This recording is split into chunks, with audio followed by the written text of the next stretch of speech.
Y ahora sí, partamos.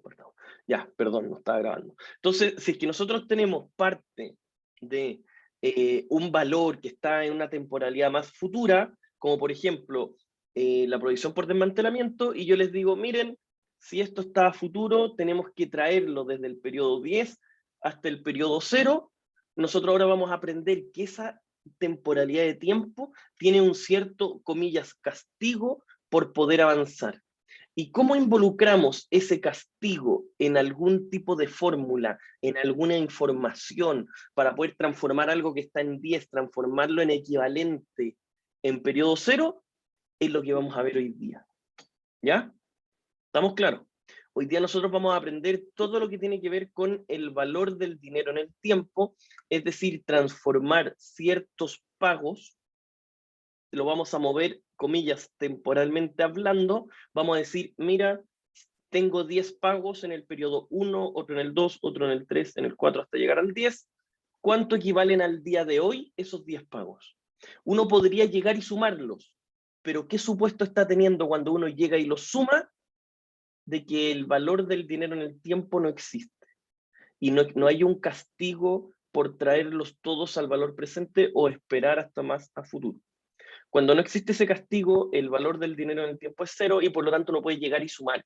Decir, mira, tenemos 10 pagos en distintos periodos y yo puedo llegar y sumarlo y decir, eso es lo que valen en tiempo 0, significa que ese, comillas, castigo por esperar no existe. Nosotros nos vamos a dar cuenta que eso sí existe, evidentemente, y nosotros lo vamos a interpretar todo lo que nosotros vamos a tener acá, lo vamos a poder llevar y calcular algebraicamente a través de ¿qué cosa? Una tasa de interés. ¿Ya? Comencemos.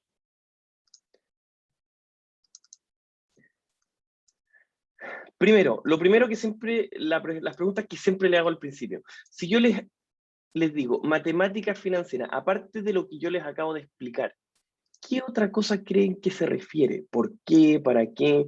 De partida, ¿ustedes han escuchado esto antes en algún otro ramo? Yo personalmente no. No, ya, perfecto, Matías. ¿Alguien más? ¿Ustedes han escuchado esto? ¿Les hace algo de sentido o nada? ¿O estamos partiendo de cero? Se los pregunto en realidad solo para saber en dónde estamos parados nomás, porque igual se los tengo que explicar de cero. ¿Sí? ¿No? ¿Nadie más? Ya. Como les iba diciendo, las matemáticas financieras es algo de partida que ustedes van a ver mucho más a profundidad el próximo semestre en Finanzas 1. Primero, eso es lo primero que hay que tener claro. Lo segundo es que dentro de lo que nosotros vamos a ver acá, es que las matemáticas financieras nos van a servir mucho para cierto tipo de contabilizaciones. Miren el ejemplo que les voy a decir. Cachen. Si uno pide un crédito, sin intereses, sin nada, al momento de pedir el crédito, ¿cómo es el asiento contable? Esto es introducción a la contabilidad. Piden 1.000.000 de pesos en un crédito. ¿Ustedes qué tienen que registrar al recibir el crédito? ¿Efectivo? ¿Ya? ¿Sí? ¿Qué ¿Ya digo el pues? otro que está? ¿Sí? ¿No? Matías, ya pues Carlos, pues. No, había otra persona que estaba hablando, por Pero eso estoy Matías, que... Sí. dale, Matías. Dale, Matías. No, Carlos, por favor. Ya. No, el honor es mío. Ya, ya, pues, ya, Carlos, dígame, ¿cómo se hace el asiento? Después ya, yo les voy a ir diciendo por nombre. No se preocupen. ¿Cómo se llama esto? Se me olvidó. Ya, Pero tranquilo, efectivo Carlos. contra o Ya, crédito banco o efectivo contra cuenta por pagar o. ya, perfecto, ya, estamos Sí, claros con eso. Carlos. Y ya, tranquilo, Matías, calma. Ya le voy a decir que usted hable en cosas un poquito más avanzadas. Carlos, oiga, entonces uno tiene efectivo contra un pasivo, ¿no es cierto? Y si Sí. uno paga y si uno lo paga en cuotas, ¿ya? ¿Cómo sería el asiento si usted abona, es decir, paga 300.000 de ese crédito? ¿Cómo sería? Sería como de. Ya, No, pues, no me acuerdo. Pero analícelo, por favor, analícelo. Es que esto es importante para lo que se viene ahora. Disminuye esa cuenta por pagar en 300.000 Perfecto, Nicolás. y sale efectivo por pagar esa cuenta. Perfecto, muy bien. Eso es lo que yo quería que usted dijera, Carlos. Muy bien, Nicolás. Muchas gracias. Por lo tanto, uno hace un asiento contable en donde es pasivo o al debe tiene que colocar crédito bancario contra y al haber tiene que colocar efectivo porque va a disminuir en 300.000. Está perfecto. Pero ahora les voy a hacer la siguiente pregunta. ¿Qué pasa si este crédito tiene cuotas que incorporan amortización de esa deuda y además tienen intereses? Hagamos el siguiente ejemplo. Vamos a devolver la cuota de 400.000. 300.000 son para pagar el crédito, tal como ustedes lo vieron, y 100.000 tenemos que pagar por los intereses que nos está cobrando en la institución financiera. ¿Cómo sería el asiento contable ahí? ¿Sí? Matías, ¿usted estaba antes? ¿Cómo sería? Si usted desembolsa 400.000 de efectivo. 300 son para el crédito, ya, dígame. ¿Efectivo al haber? ¿Puede ser? Ya, perfecto, muy bien, por los 400.000, que es lo que está saliendo de efectivo. 400.000 y el de 300 de... ¿Qué era lo que estaba pagando? Estamos pagando un crédito bancario, ya, el pasivo en el fondo, perfecto. Claro, un crédito bancario 300 y... ¿IVA, supongo? No sé. No, pues. Y los 100.000 son, recuerden lo que les dije, son intereses. Y los intereses, ¿qué tipo de cuenta eran los intereses? ¿Se acuerdan o no? ¿De resultado? Ya, de resultados, por lo tanto se llama gasto por intereses. Ah, claro. ¿Ya? Pero, profe, ¿no puede ser un gasto financiero? Es lo mismo, pues, Carlos. Ah, ya. Gasto financiero es un concepto. Gasto financiero pueden ser distintos tipos de intereses. ¿Ya? Entonces, gasto por intereses y lo colocamos debajito del operacional porque es algo financiero. Perfecto. Eso está bien, pero en este caso puntual, que es lo que yo les dije, que lo pudieron resolver bastante bien, yo les estoy dando cuánto de la cuota de 400.000, cuánto es interés y cuánto es amortización. ¿Me entendieron eso o no? ¿Sí? ¿Alguien no entendió? Por favor, díganme lo que es fundamental para cómo voy a seguir la clase. Yo no ¿Sí? entendí, profe. Ya, perfecto, Francisco. En el fondo, yo les dije, ustedes pidieron un crédito de 1.000.000 de pesos. Les depositaron ese dinero en la cuenta corriente. Efectivo contra crédito bancario al haber, porque es un pasivo. ¿Ya? Estamos. Después yo les digo, la primera cuota que ustedes van a pagarle al banco es de 400.000 pesos. Del millón total es de 400.000 pesos. ¿Ya? ¿Me va siguiendo, Francisco? Oiga, pues. Sí. ¿Ya? Y esa cuota que usted le va a pagar, Francisco, una parte es para disminuir el pasivo, los 300.000. Pero el banco no lo hace por la pura buena onda. O sea, puede que sean muy simpáticos en el banco, pero el banco cobra sus honorarios. ¿Y cuáles son los honorarios del banco? Los intereses que uno paga. Gasto financiero. ¿Ya? ¿Me va siguiendo? Sí. Ya. Entonces, la cuota completa son 400.000, Francisco. 300 son para disminuir la deuda y 100 son gasto financiero. Hasta ahí es lo único que hemos visto. Y recién hicimos incluso el asiento contable. Ahora mi pregunta es la siguiente. Normalmente, y ahora recién parte la materia un poquito más allá de matemáticas financieras. Cuando uno pide un crédito con cuotas iguales, de partida generalmente, prácticamente todos los créditos de personas naturales son créditos de cuotas iguales. Ustedes han visto que alguien pide un crédito, bueno, ustedes no tienen por qué haberlo pedido nunca, pero ¿cómo creen que se calcula eso? Esto cuéntenmelo, quiero saber más o menos qué cachan a nivel de cultura general. Cuando uno va, no sé, a un banco y dice, uy, necesito 2 millones de pesos para empezar mi pyme. ¿El banco les va a cobrar cuotas iguales? ¿Qué les va a decir el banco? ¿Sí? ¿Sí, Vicente? Puede ser en UEFA, ¿no? Ya, podría ser en UF, perfecto. ¿Qué más? ¿Qué más les va a decir? ¿Va a decir el interés? Ya, Creo les va a que decir... ¿Ya? las primeras cuotas vienen con más interés, ¿o no? Ya, ¿Y por qué? Es que eso es un poquito más avanzado, Andrés, pero está bien. Pero sí, Porque, o sea, yo creo que es porque quizás si es que las cobran, si es que cobran todas iguales, al final de las cuotas no puede que no pague el cliente, entonces la cobran al tiro. ya, esa es una externalidad positiva en el fondo, pero no, esa no es la razón de fondo. ¿Ya? Pero sí, podría pasar eso. A lo que quiero llegar es que el banco les va a decir a ustedes, mire, estimados, ustedes necesitan 2 millones para empezar su emprendimiento.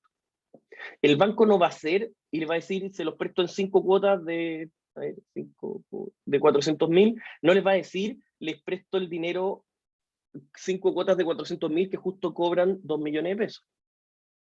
Les va a cobrar cuotas un poquito más grandes. Puede que les cobre, por ejemplo, en vez de 5 cuotas de 400.000, les va a cobrar 5 cuotas de 600.000. ¿Ya? ¿Me van siguiendo? Entonces, ahí ustedes van a decir, o sea, dentro de la cuota, podríamos decir, implícitamente, cada cuota paga una parte de interés y una parte de capital. Cada cuota. Y ahí uno dice, mira, porque en estricto rigor uno no paga primero interés, después capital, en estricto rigor no, uno paga cuotas iguales, uno ni siquiera se da cuenta cuando está pagando las cuotas, estas cuotas, 5 cuotas de 600.000 o lo que les haya dicho, uno simplemente las está pagando. Y al estar pagándolas, implícitamente, cada cuota, dentro de esos 600.000, va a tener una parte interés y una parte capital. Ustedes con los conocimientos que tienen hasta ahora, o me imagino, puede que alguno haya estudiado un poquito más, pero por lo que me dijeron no, por eso les quería preguntar, no tendrían la capacidad técnica todavía, hasta ojalá el término de la primera hora, no tendrían la capacidad técnica de decir qué parte exacta de cada cuota es interés y qué parte exacta de cada cuota es amortización de capital. Y como muy bien dijo Andrés, que eso es algo un poquito más avanzado, la composición va variando cuota a cuota. Si, por ejemplo, por decir un número inventado, la primera cuota de 600.000 contiene 100 de interés y 500 de amortización, la cuota siguiente necesariamente tiene menos interés que la anterior y más amortización. Eso tiene una explicación técnica que, se van a ir dando cuenta un poquito más adelante. Pero por ahora solo tienen que tener esa noción de que las matemáticas financieras nos dan ese tipo de explicaciones. O de repente alguien dice, si yo les digo, van a tener un crédito de 2 millones de pesos, de nuevo les digo, a empezar un emprendimiento, y el banco les cobra un 5%. ¿Ustedes tienen la capacidad de transformar eso a cuotas? ¿O no? ¿Qué creen ustedes? Si se los digo así, ustedes van al banco. Hola banco, necesito 2 millones de pesos. ¿Cuál es la tasa que entregan? 5%. ¿Ustedes tendrían la capacidad de ustedes calcular las cuotas que les debería cobrar el banco o no? Supongo que sí. ¿Sí? ¿Ahora? ¿Antes de esta clase por lo Yo menos? No, ahora no, pero se supone que en Pero el futuro sí. Pero se podría, exactamente, Matías, eso es. Sí, Claro. es que en realidad yo le estaba preguntando con lo que saben hasta antes de esta clase, todavía no lo pueden hacer. Pero evidentemente, como muy bien dice Matías, uno puede hacerlo. Y es bastante, no digo sencillo, pero es bastante mecánico hacerlo. Es simplemente utilizar una fórmula que ahora vamos a aprender. Pero por ahora, ustedes no tienen eso. Si yo les dijera, calcúlenme cuánto deberían ser las cuotas si piden un capital inicial de 2 millones con una tasa de interés efectiva del 5% anual, y son cuotas mensuales, no podrían hacer ese cálculo. Eso es parte de lo que nosotros vamos a aprender a hacer acá. Entender las matemáticas financieras en un concepto general, entender el trasfondo, que lo único que a nosotros nos está diciendo es el valor del dinero en el tiempo. ¿Ya? Es decir, cuánto por esperar tiene un costo o es algo que nos va a cobrar la entidad que nos está prestando el dinero. ¿Ya? Luego, cuando eso lo tengamos clarito, porque evidentemente esto es un curso de contabilidad y no de finanzas puras, cuando tengamos eso claro, vamos a aprender a contabilizar. Si yo les dijera, una empresa pidió 10 millones de pesos y paga cuotas iguales de tanto, si es que uno sabe hacer esto, va a poder, comillas, ver cuánto de cada cuota es interés y cuánto de capital para poder hacer la contabilización correcta. ¿Por qué? Porque de lo que uno paga, una parte es intereses, que es gasto, y otra parte totalmente distinta es amortización del capital. ¿Sí? ¿Alguien iba a hablar o no? ¿No? ¿Ya? ¿Estamos claros? Sigamos entonces con nuestra PPT. Primero que todo, matemáticas financieras, valor del dinero en el tiempo. ¿Cuánto varía la temporalidad? Y a eso nosotros vamos a llamarle tasa de interés. Es una forma de medir el costo de esperar entre un periodo y otro. Los grandes objetivos de esta clase son entender el concepto del valor del dinero en el tiempo, como les acabo de decir, comprender los componentes de la tasa de interés, y eso va a hacer diferenciar entre una tasa de interés simple y una compuesta. ¿Ustedes han escuchado alguna vez eso, no? Tasa de interés simple, tasa de interés compuesta.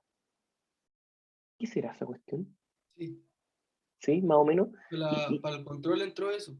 Ya, sí, pues de hecho ustedes ya tuvieron el control de lectura. ¿Y qué era? No, mentira. Ah, ¿verdad? O sea, les puedo hacer preguntas un poquito más difíciles. ¿Y qué es lo que era? Ya que ustedes ya lo estudiaron, ¿qué es lo que era la diferencia? La anualidad son flujos finitos constantes, en fin, y la perpetualidad flujos infinitos. Ya, pero eso no tiene que ver con lo que les estoy preguntando, eso está un poquito más abajo. Les pregunto de las tasas de interés, la tasa de interés simple y la tasa de interés compuesta. ¿Qué diferencia había?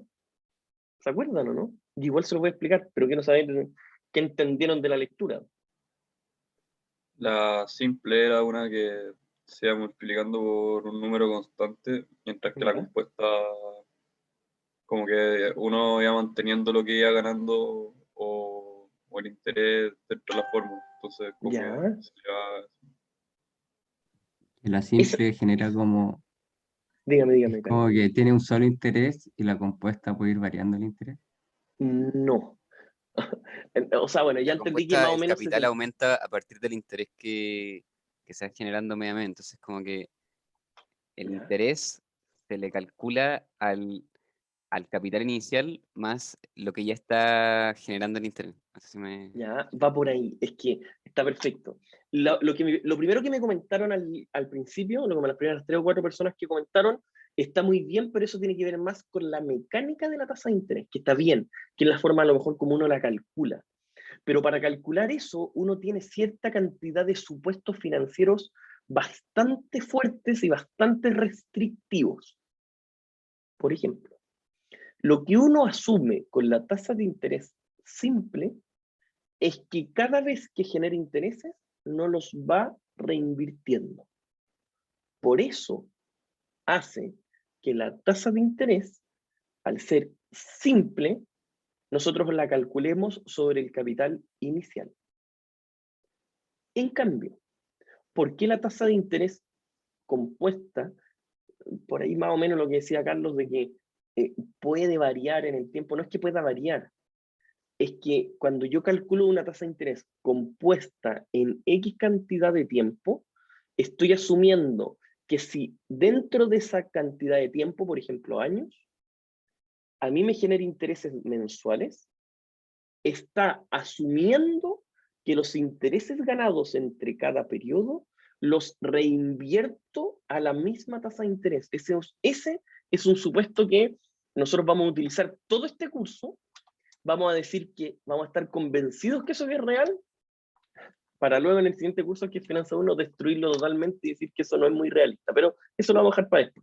Por ahora vamos a asumir de que una tasa de interés compuesta, comillas, por si quieren anotar, asume que se reinvierten los intereses a la misma tasa de interés que se está generando sobre el capital.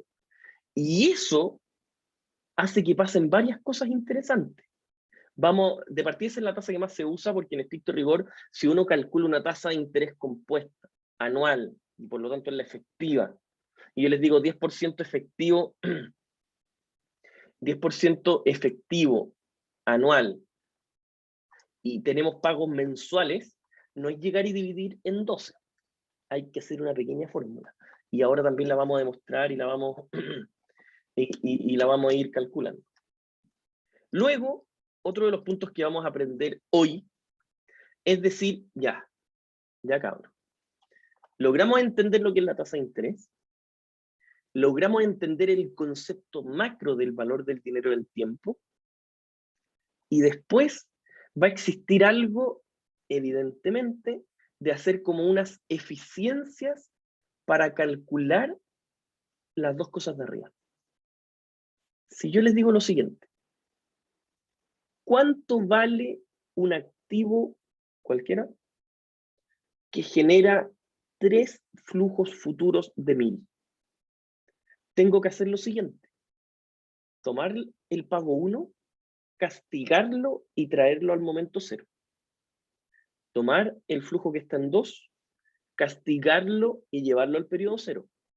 Y tomar el último que está en periodo 3, castigarlo y llevarlo al periodo 0. Eso es llevar todos los flujos al momento 0 a una cierta tasa de interés. Comillas, castigarlo a una misma tasa de acuerdo al periodo de tiempo que va a pasar. Ahora, y ustedes se imaginarán que en esto que están metidos tantos matemáticos, etcétera, ¿qué pasa si yo les digo que son 1000 flujos? ¿Ustedes creen que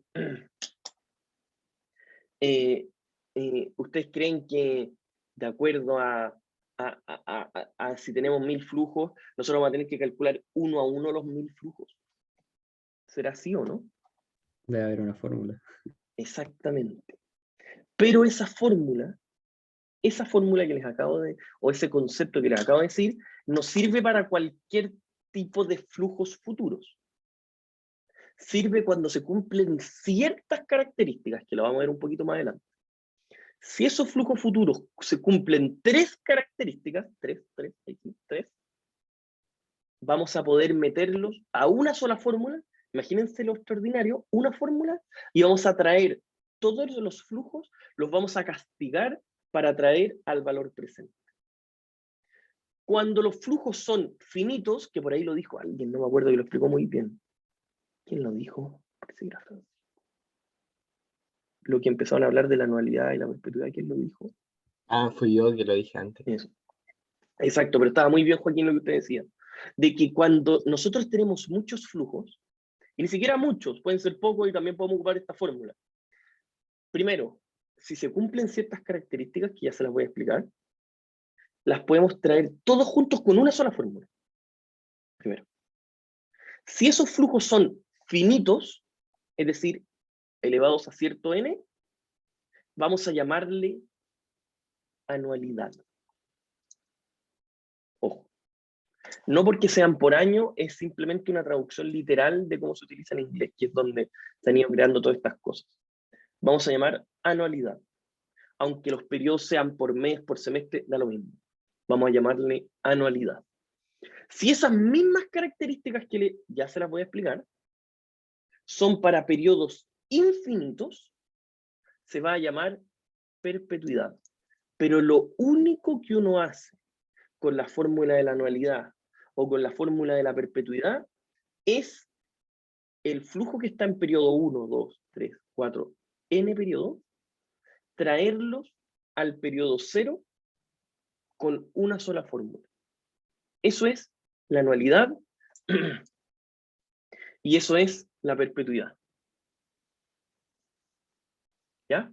Estamos avanzando, estamos simplemente entendiendo, comentando. Bueno, y por último, como siempre, aplicar la materia en situaciones financieras, empresariales, etcétera, etcétera, para después poder entrar en este curso que es contabilidad. ¿Ustedes han tenido algo de macroeconomía? Sí, tuve macroeconomía 1 el semestre pasado. Ya, o sea, más o menos entienden lo que son las políticas monetarias y políticas fiscales. Sí, 100%. Ya. ¿Cuáles son las políticas monetarias que puede realizar un país? Expansiva y contractiva. Ya, perfecto. Y para poder para poder hacer eso? ¿Cuáles son las herramientas que tiene el país para poder aplicar eso? Comprar o vender Ya, bonos. ya, perfecto, esa es una, y falta la otra. Lo que hace el fisco es lo siguiente, como muy bien... Ay, no, Pablo. Exactamente, lo que puede hacer el fisco es querer incentivar la economía para hacerla correr más rápido, y también puede querer frenarlo un poquito para que la economía no se sobrecaliente. ¿Qué es lo que pasa cuando una economía se sobrecalienta?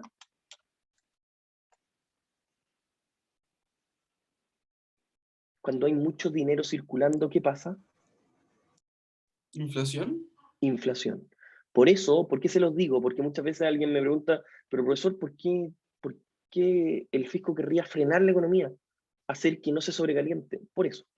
Porque muchos países cuando están creciendo a un nivel muy rápido, hay más circulación en el mercado que la que se va interiorizando al crecimiento. Por lo tanto, al existir mayor flujo va a generar inflación, y la inflación es como un cáncer que cuesta muchísimo sacarlo de algunos países. Si no, vean Venezuela, por ejemplo. ¿Ya? Entonces, si nosotros vamos entendiendo de que pueden existir políticas fiscales, que son, no nos vamos a meter en esas, que son simplemente subir o bajar impuestos o invertir más o menos plata en la gente, esas son las políticas fiscales. En cambio existen las políticas monetarias, que son las que nos interesan a nosotros, que son emitir o no documentos, que eso no lo hace el fisco, lo hace a través del Banco Central, y además puede subir o bajar la tasa de interés. ¿Qué creen ustedes que pasa cuando la tasa de interés está muy baja? Así, intuitivamente no se lo digo. ¿Qué pasará? Las empresas empiezan a invertir ¿Ya? ¿Y por qué? porque no tienen que pagar tanto intereses. Exactamente. ¿Por qué? Porque el costo financiero es más barato que lo que les rentan los proyectos. Por lo tanto, si la tasa de interés en el mercado está muy bajita, está teniendo una política monetaria expansiva, es decir, está metiéndole leña a la economía para sacarle trote, que es lo que está pasando ahora en Chile. Bueno, en realidad en casi cualquier parte del mundo está pasando eso, de que se está tratando de incentivar la economía al máximo. Solo como dato, este es un ejemplo. Yo estaba donde están ustedes como el 2010 más o menos, en donde, ¿por qué era tan importante entre 2009 y 2010? ¿Por qué se los digo? Porque en esa época Chile venía creciendo alrededor de un 6-7% y se estaba empezando a acumular un poquito de inflación. ¿Y qué creen que hacía el Banco Central en esa época? Solo como dato, la tasa de política monetaria, que es la TPM, que tiene el Banco Central actualmente, está en un 0,25, que es lo más bajo que puede estar. En esa época estaba entre un 5 y un 6%. ¿Por qué? Porque si soltaban un poquito más de rienda, iba a empezar a existir inflación. Y en ese momento Chile estaba creciendo harto, o sea, estaba bien, y había que ponerle un poquito el freno. ¿Por qué se los digo? Todo eso que les estoy comentando tiene que ver con lo que nosotros vamos a aprender acá. Políticas monetarias, o sea, no políticas monetarias, pero sí entender lo que es la tasa de interés. ¿Ya? Estamos claros. De hecho, así como dato, entre el año pasado y la tasa de... ¿Usted sabe lo que es la tasa de política monetaria o no? La TPM, la tienen que haber visto también en macro, ¿no? ¿Sí o no? ¿Sí? Matías, pues no lo escuché. Ya vemos, profe. Sí, Sí, la vieron. ¿Y qué es lo que era? ¿Qué aprendieron de eso? no sé, es que no, me suena, pero no recuerdo cómo lo que era así bien. Ya, la tasa política monetaria es la tasa a la cual el Banco Central le presta plata a los bancos que a su vez le prestan a la gente.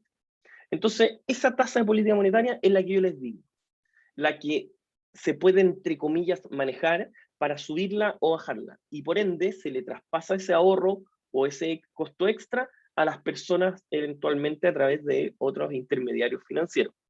Entonces, esa tasa actualmente está bajísima, la tasa de política monetaria. De hecho, por eso se llama tasa de política monetaria, porque es una política monetaria expansiva o contractiva. Esa tasa actualmente está bajísima. Entonces, ¿qué significa? Yo les puedo decir, oye, mira, si es que hay gente que tiene unos pesitos ahorrados por ahí, yo creo que está como en el momento de endeudarse. Se los dejo. porque probablemente cuando se salga de esta crisis, que esperemos que sea pronto, es difícil que vuelvan a estar las tasas tan bajas como están ahora. Ahora, obviamente que hay otros factores, puede que algún tipo de rubro está más caro, lo que ahí también hay que tenerlo en cuenta, etcétera, etcétera. Ya, eso era un poco de introducción para que se vayan dando cuenta.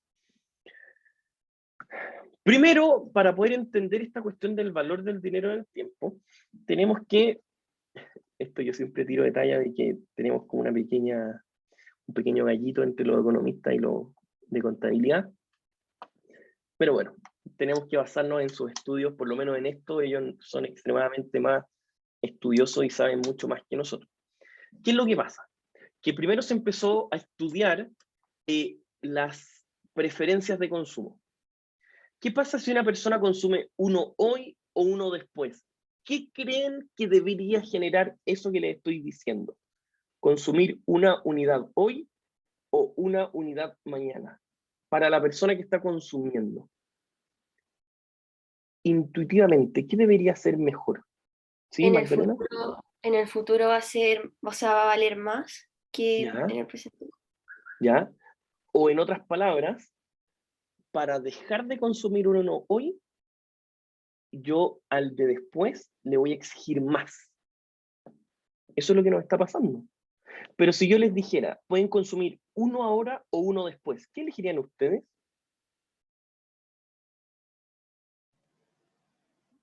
Uno ahora, ¿Ya? ¿Y por qué? Está bien, pero ¿por qué? porque uno siempre va a querer consumirlo lo antes posible. ¿Ya? Con la Exactamente. Si inflación, bien también no puede tiene ser. tanto que ver, o sea, sí tiene que ver, pero no tanto con eso. Entonces, Francisco, si yo le dijera, usted va a recibir 1.000 pesos hoy o 1.000 pesos mañana, evidentemente que uno prefiere recibir los 1.000 pesos hoy. La cantidad que usted, comillas, va a castigar el hecho de esperar a recibir los mismos 1.000 pesos mañana es lo que nosotros vamos a llamar tasa de interés. El castigo, comillas castigo, o hacer que lo que yo reciba después me genera menos satisfacción personal, que de hecho los economistas lo ven muy bien con eso, con riqueza o utilidad de la riqueza, pero bueno, si ustedes saben que pueden recibir 1.000 hoy o 1.000 después, cualquier persona que sea, entre comillas, racionalmente hablando, a nivel económico, porque puede haber gente que prefiera consumir después en vez de hoy, yo no conozco a nadie, pero eventualmente podría ser, cualquier persona que sea, entre comillas, cualquier persona que sea, entre comillas, racionalmente hablando, económicamente hablando racional, eso quiere decir, económicamente hablando racional, siempre va a valorar más el tener 1.000 hoy que tener 1.000 después. Dependiendo de cuánto castille por esperar hasta los 1.000 de después, primero va a ser ese castigo, vamos a llamarle tasa de interés. Y si es que la persona es muy ansiosa, ¿la tasa de interés debería ser alta o baja? ¿Alta? Alta. Exactamente. Por lo tanto, ahí al tiro puede decir, mira, la tasa de interés puede decirnos varias cosas implícitamente. Entonces, si nosotros tenemos ciertos periodos y nosotros recibimos 1.000 hoy y 1.000 mañana, ¿es lo mismo que recibir 2.000 hoy? ¿O no? Porque uno puede decir, sí, pues sí, voy a recibir 1.000 hoy, 1.000 mañana, es lo mismo que recibir 2.000 hoy. No, no es lo ¿Sí o mismo. no? No es lo mismo. ¿Y por qué? Porque no es lo mismo como castigar 2.000 hoy que castigar 1.000 hoy día y 1.000 mañana. Exactamente. Por lo tanto, y todo esto que le estoy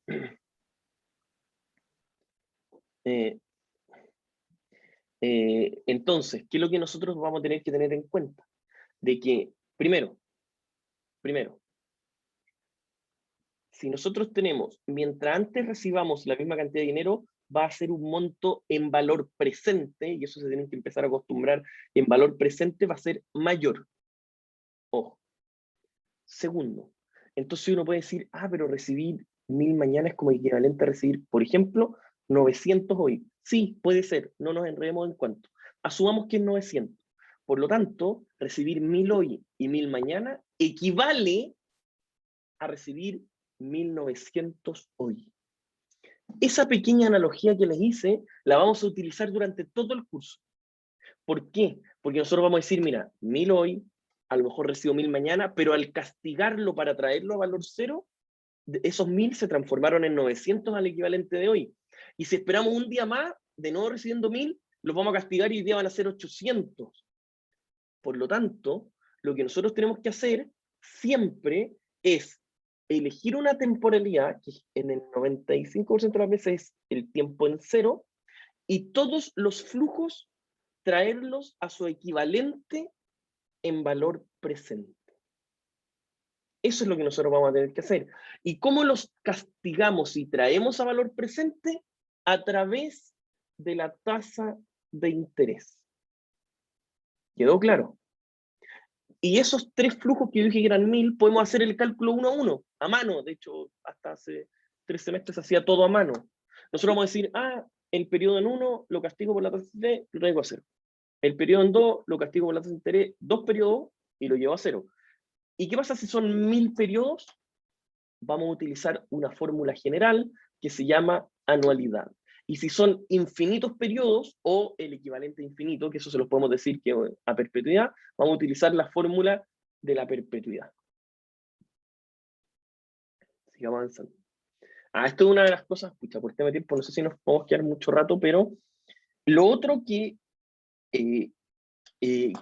significa la tasa de interés, ojo, la tasa de interés, no solamente implícitamente está la impaciencia de la persona, sino que también se asume que existe riesgo.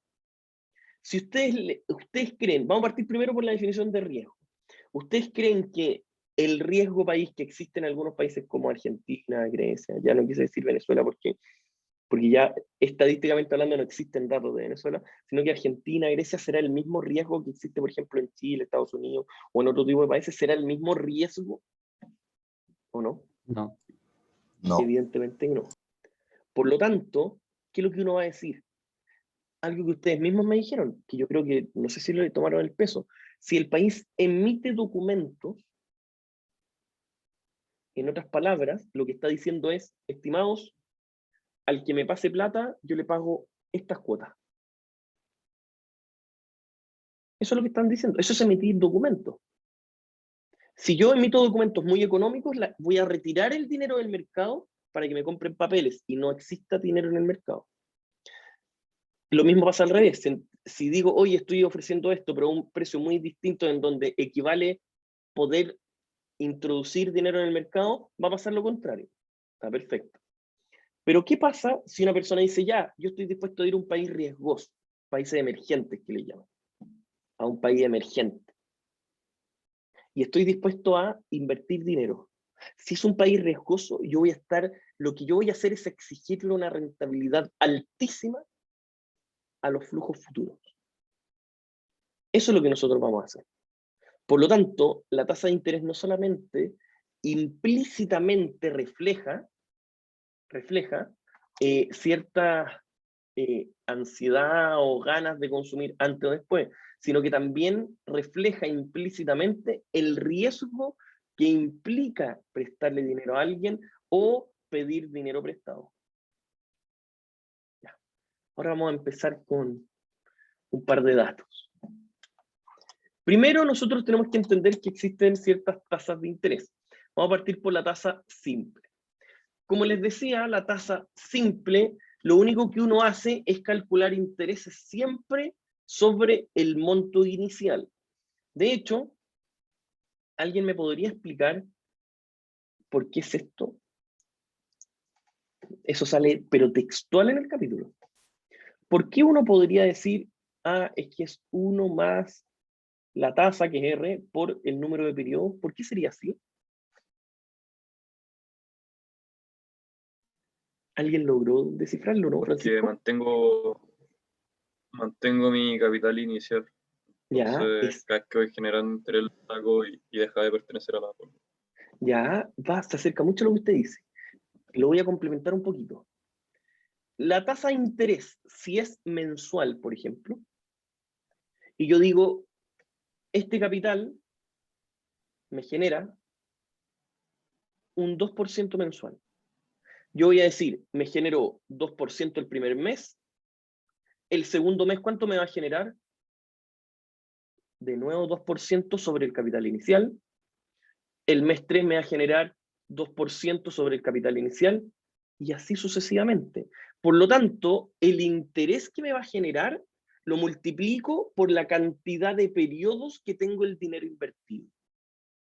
Por eso, uno cuando, por ejemplo, quiere calcular el valor futuro, de saber cuánto va a ser al final el monto, es 1 más la tasa por la cantidad de periodos que se espera.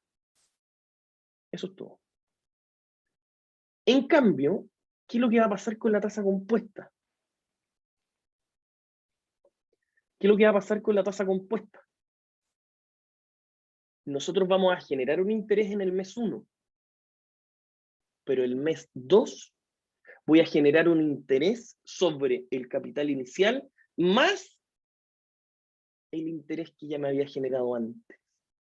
Por eso se le llama, una frase bastante romántica, es decir, que uno genera intereses sobre intereses. Y para esto necesito un poco la pizarra. Ahora voy a explicarles con un poco más de detalle.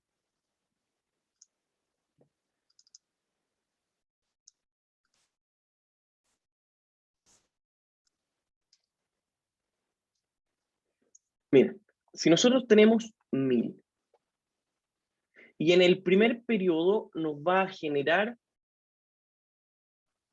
10%, ¿ya? Al término del primer periodo, que da lo mismo que sean meses, años, da lo mismo, ¿cuánto valor vamos a tener? Si me está generando 10% de los 1000. 1100. 1100. ¿Estamos claros? Termina el primer periodo. Parte el segundo periodo. El cálculo de intereses no lo voy a hacer de los 1000. Lo voy a hacer de los 1100. Por lo tanto voy a decir 1100. Calculo 10%. ¿Cuánto va a ser ahora el monto? ¿Cuánto es 1100 más 110? 1210.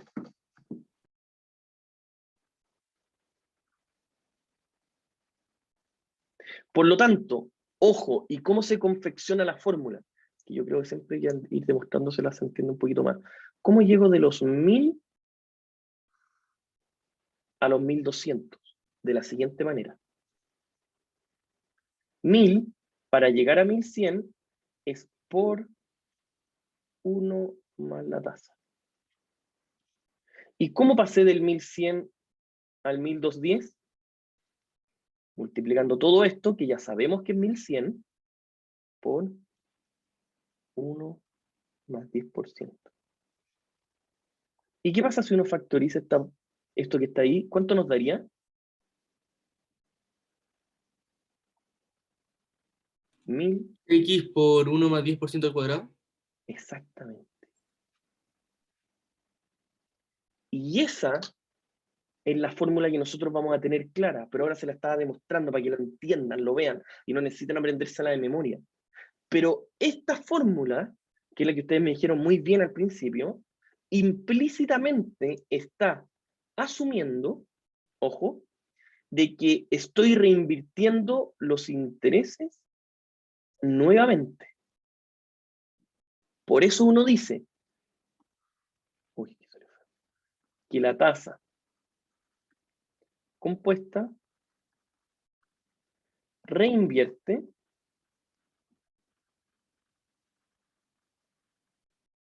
intereses sobre intereses. En cambio, la tasa simple, nosotros siempre calculamos los intereses sobre la base. Entonces, en la tasa simple, y ahora voy a grabar, borrar todo. Si yo tengo 1000,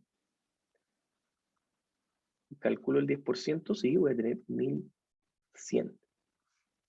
Con la tasa simple, yo voy a calcular de nuevo de los 1000, el 10%, y los intereses que están acá, se asumen que uno los saca, que no se reinvierten. Por lo tanto, si pasan 2 periodos, voy a tener intereses 2 veces. Por lo tanto, la fórmula sería 1000 por 1 más la tasa por la cantidad de veces, 2. Por eso la fórmula es 1000 por 1 más R por N. Así es como se demuestra y uno puede calcular los datos para poder decir, ah, mira, los 1000 que valen hoy, si quiero saber en cuánto se van a convertir en 2 periodos más a una tasa simple, tengo que hacer esta fórmula y va a ser igual valor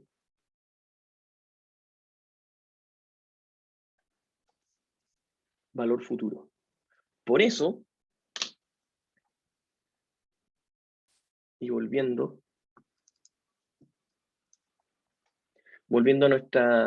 a nuestra fórmula, nosotros podemos decir el valor futuro es igual al monto inicial por 1 más la tasa elevado a n, cuando es la tasa compuesta.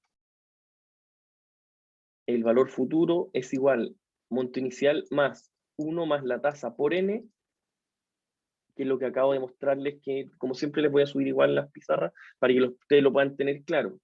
Ahora despejemos esa misma fórmula. ¿Qué pasa si yo ya les dije, ya tengo el monto inicial? Ojo, tengo la tasa y tengo la cantidad de periodos. ¿Qué pasa si ahora yo quiero despejar el monto inicial y lo llevo hacia el otro lado? ¿Cómo me va a quedar la fórmula? Tal como está acá. El valor presente es igual al valor futuro, o sea, la cuota en 1, cuota en 2, cuota en 3, dividido 1 más la tasa elevado al periodo específico. O sea,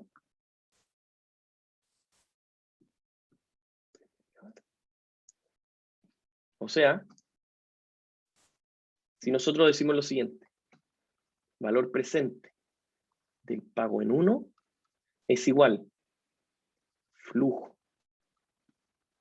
de 1 dividido 1 más la tasa elevado a 1.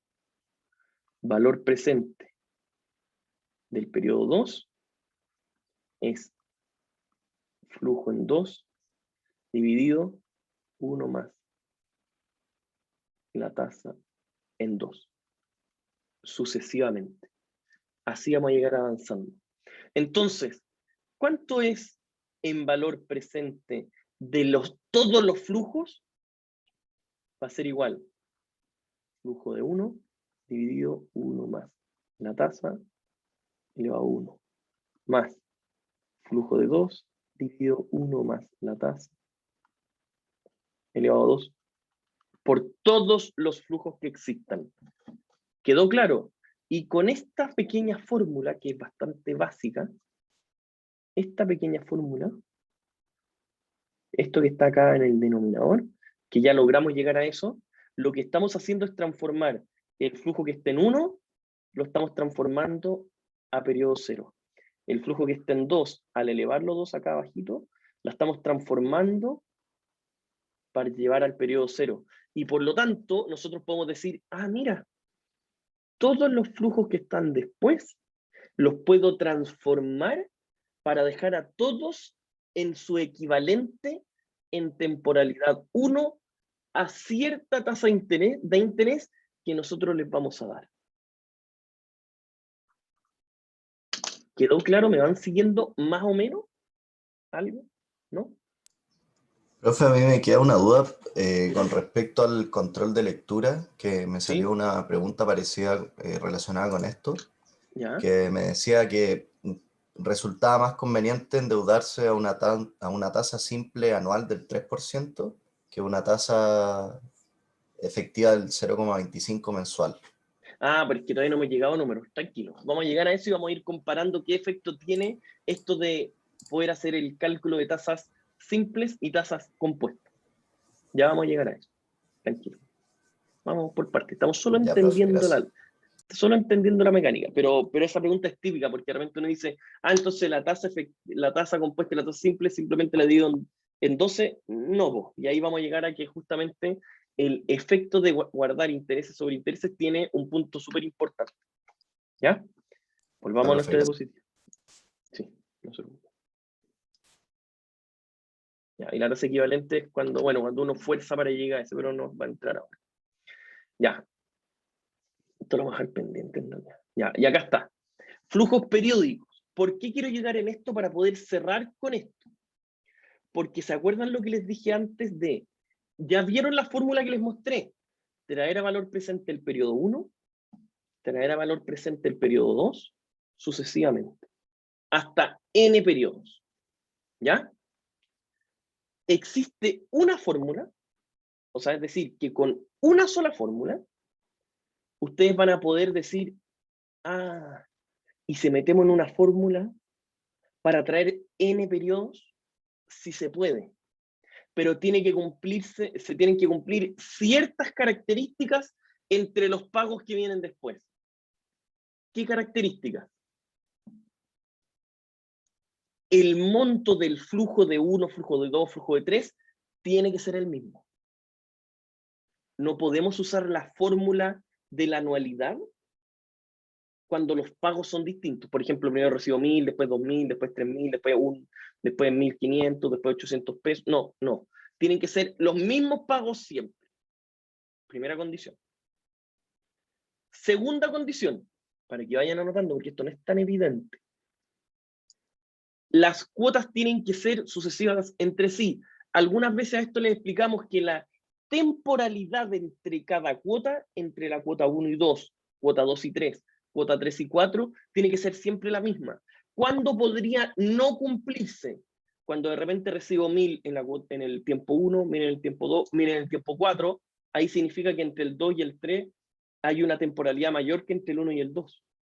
Por lo tanto, cuotas sucesivas y que la temporalidad entre pagos tiene que ser la misma. 3. Que se asume que la tasa de descuento, esto yo creo que, aunque no se lo dijera, yo creo que quizás ni siquiera se darían cuenta, pero es importante para después. La tasa de descuento de todos los periodos tiene que ser la misma. La misma T o la misma R que se utiliza. En el libro ocupan R. La misma tasa. Pero si yo les dijera, esto no es por enredarlo, pero si yo les dijera el castigo de tasa de interés entre la cuota 1, 2 más menos, ¿debería ser el mismo que la cuota 50? Evidentemente que no, por mucho que uno lo eleve a la tasa de interés del periodo. No, pero nosotros estamos asumiendo que con todas estas restricciones nos está ayudando, ¿para qué? Para que si nosotros tenemos mismo valor del pago, cuotas sucesivas y diferencia de pago entre sí, que es como ahí aparece como el 2 y el 4, se los digo lo mismo.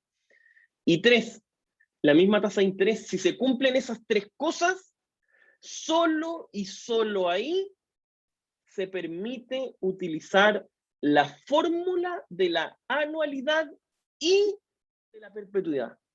¿Cuándo se utiliza cada uno? Cuando son pagos finitos, anualidad; cuando son pagos infinitos, perpetuidad. ¿Quedó claro? Ya, estimados, lo dejamos hasta acá, hasta flujos periódicos. Seguimos el día jueves.